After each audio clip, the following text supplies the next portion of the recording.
mo pa rin ramdam ang diwa ng Pasko? Bakit hindi pasyalan ang tinaguriang lalawigan ng mga magigiting? Ang Batangas.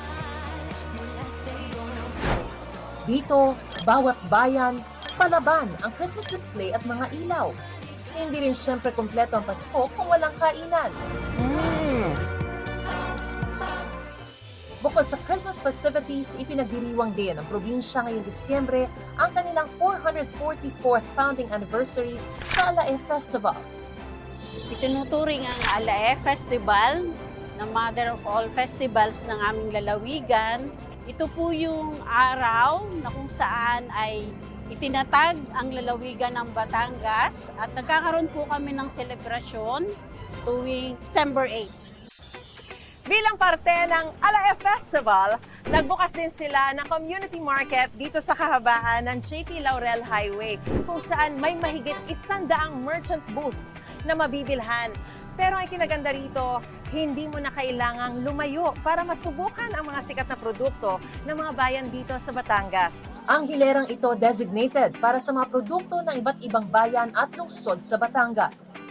Nakalagay po doon, the House of Tilapia Yes po. Festival. Every June po. I'm sure Opo. meron tilapia dito Yes po. somewhere. Ayan. Dried ano orange to? tilapia Dried or orange tilanggit. tilapia o tilanggit. Opo, Hindi ba yun yung nila. mga tilapia po, normally mga ganyan Opo, kalalaki? ito po o yung mga- maliliit na tilapia na hindi sige, na ganun. siya, parang hindi na siya lalaki. Kaya ginagawa pong Parang danggit. danggit. Ito po tilanggit dito sa bayan ng Laurel dito sa Batangas. O, di ba? Sa mga party, may Tagayan din. May pambato dyan ang San Juan, ang kanilang lambanog. So ako po ang ang sasalok. Ayan, so sasalok na tayo. Ayan. Barik. Oh, cheers! Lasing na ako. Joke lang. Masarap! May sarili ring ipinagmamalaking kakanin ang bayan ng Rosario. Ito raw po yung kanilang produkto na sinukmani na gawa sa bigas na malagkit na nilagyan ng asukal tsaka ng gata. Para siyang biko. Opo, bigong po siya sa ibang lugar. 125 pesos lang. Perfect for your dessert. Perfect din yang isabay sa matapang at mainit nilang kapeng barako. Ang produktong tatak Batanggenyo, ginawa ring special ingredient sa putahing pwedeng ipanghanda ngayong Pasko, ang barako ribs. Sinubukan niyang gawin ni na Sparkle Stars Rita Daniela at Mike Tan.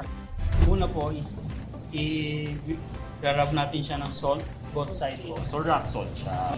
Sunod natin yung black pepper, and the last one is yung ating barako.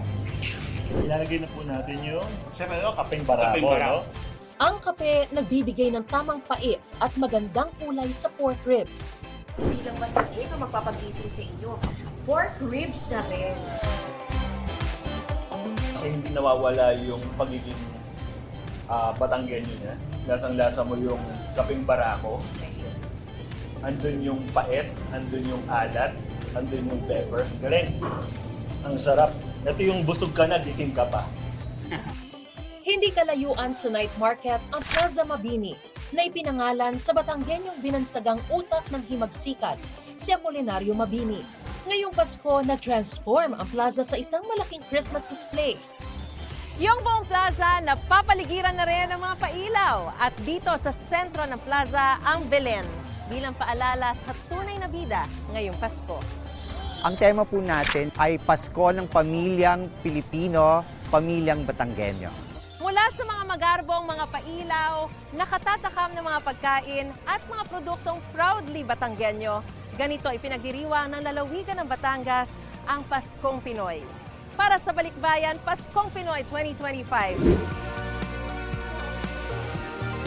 Mariz Umali, nakatutok, 24 oras.